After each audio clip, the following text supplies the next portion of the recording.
துரைமுருகன் அவர்களை உரையாற்ற அழைக்கிறோம்.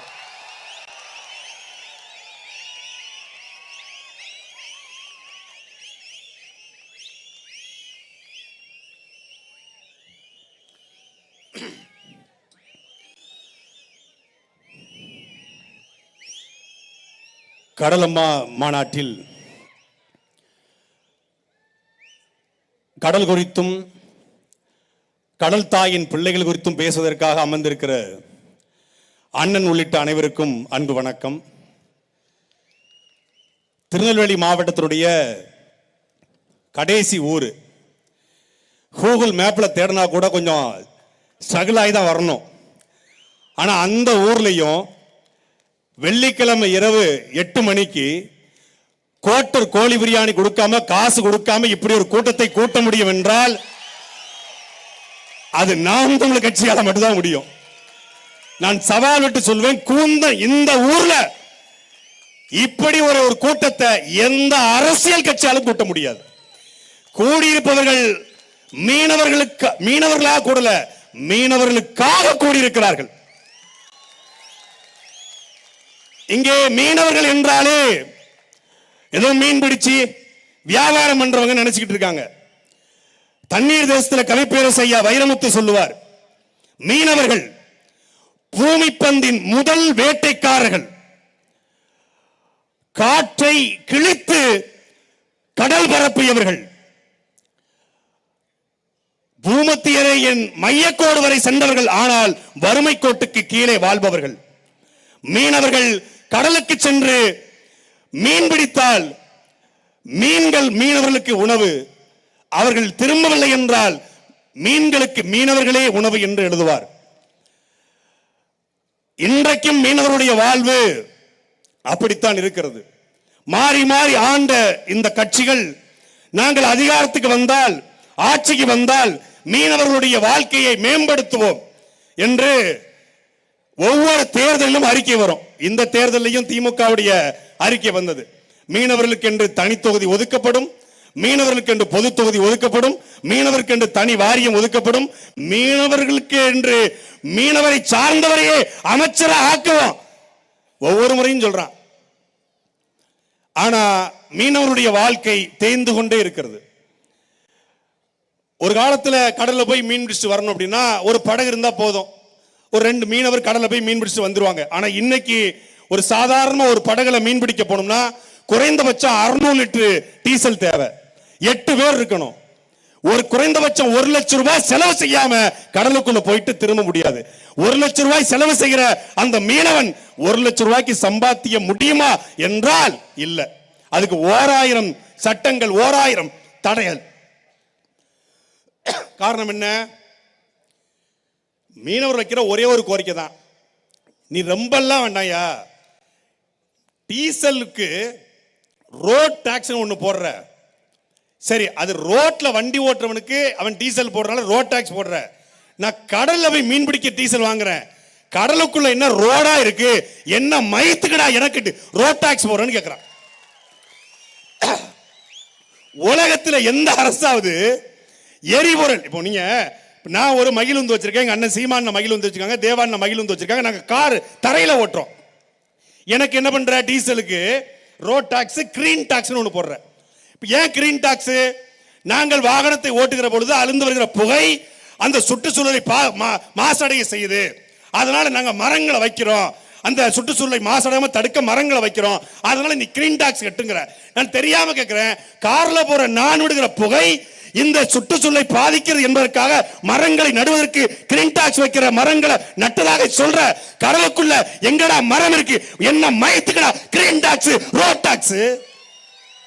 இந்த கேள்விக்கு மத்திய மாநில அரசு பதில் இருக்கா? கேரளாவிலையும் மீனவம் இருக்கா, அங்கேயும் மீன்வளத்துறை இருக்கு, அங்கேயும் முதலமைச்சர் இருக்காரு. கன்னியாகுமரியில ஒரு கப்பல் கவுந்துருதுங்க. கேரள மீனவனும் பாதிக்கப்படுறான், தமிழ்நாட்டு மீனவனும் பாதிக்கப்படுறான். பாதிக்கப்பட்ட கேரள மீனவனுக்கு மத்திய அரசிட்ட கேரள மாநில அரசு பேசி அவனுக்கான இழப்பீட வாங்கி கொடுக்குது. இந்த அரசு இருக்கு பாருங்க, உங்க அப்பா அரசு, திருகாணி அரசு, கேட்டா மாநில எங்களுக்கு வந்து மத்திய அரசு நாங்க வந்து பரிந்துரை பண்ணியிருக்கோம், கடிதம் எழுதியிருக்கோம். கேரளாவிலையும் ஒரு முதலமைச்சர் இருக்காரு, இதே கூட்டணி தான்.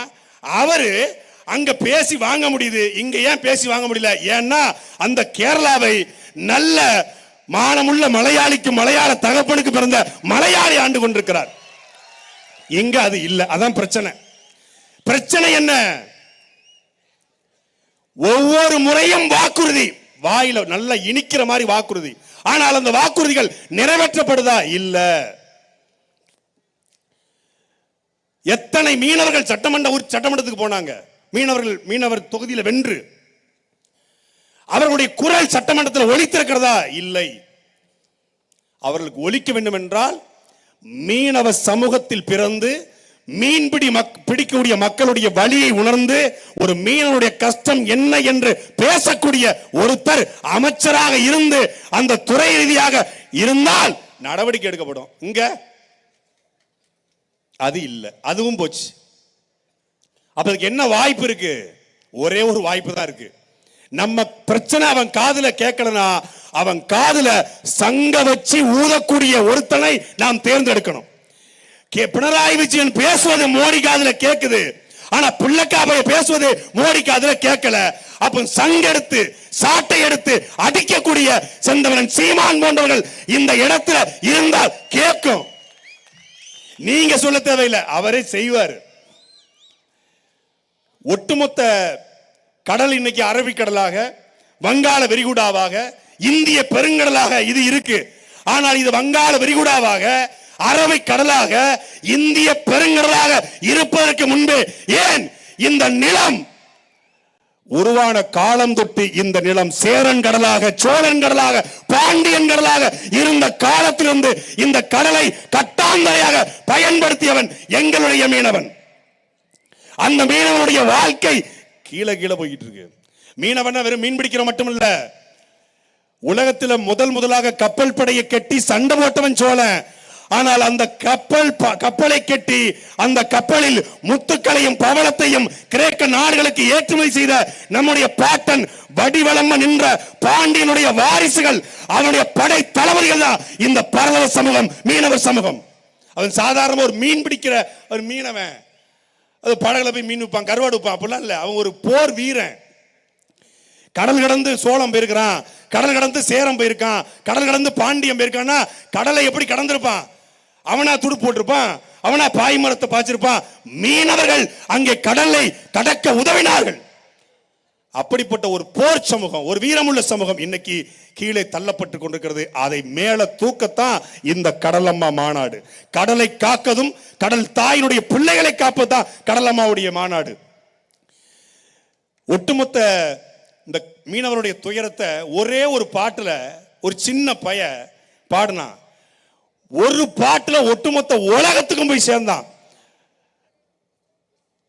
கடலம்மா கரங்கள்ல பெத்தது, கண்ணீரல்ல கரையில் பெத்தது, கரையில் கரையில கடலுண்ட கண்டது, கடலுண்ட மக்களா கடலுண்ட மக்களா கடலுண்டன்னு பாடினான். ஒரே பாட்டு, ஒரே பாட்டுல ஏன் போனா ஒட்டுமொத்த மீனவர் சமூகத்துடைய வழியை பதிவு செய்தான். தாங்க முடியல, ஆர்எஸ்எஸ் பிஜேபி கொந்தளிச்சிட்டான். அவன் என்ன சொன்னா, கடலம்மா கரஞ்சல்ல பெத்தது, கண்ணீரல்ல கரையில கண்டது, கரையில கடல்ல கண்டது. கடலுக்கு கரை இல்லடா, மீனவனுடைய துயரம் தாண்டா கடலுடைய கரை. கடலம்மா நம்மளை பார்த்து கண்ணீர் வடிக்கிறாள் என்று பாடினான். அதுதான் அந்த ஒட்டு ஒரு பாட்டு தான் ஒட்டுமொத்த மீனவனுடைய வழியை கடத்தல். மலையாள பாடலா இருந்தாலும் நம்முடைய வழியை கடத்தக்கூடிய பாடல். அந்த வழியை கடத்தத்தான் இந்த கடலம்மா மாநாடு. இங்க கூடியிருக்கிற இந்த கூந்தன்குடியிலே கூடியிருக்கிற ஒவ்வொரு தமிழரும், இங்க மீனவர்கள் மட்டும் தான் கூடியிருக்காங்களா? பரதவர் மட்டும் தான் கூடியிருக்காங்களா?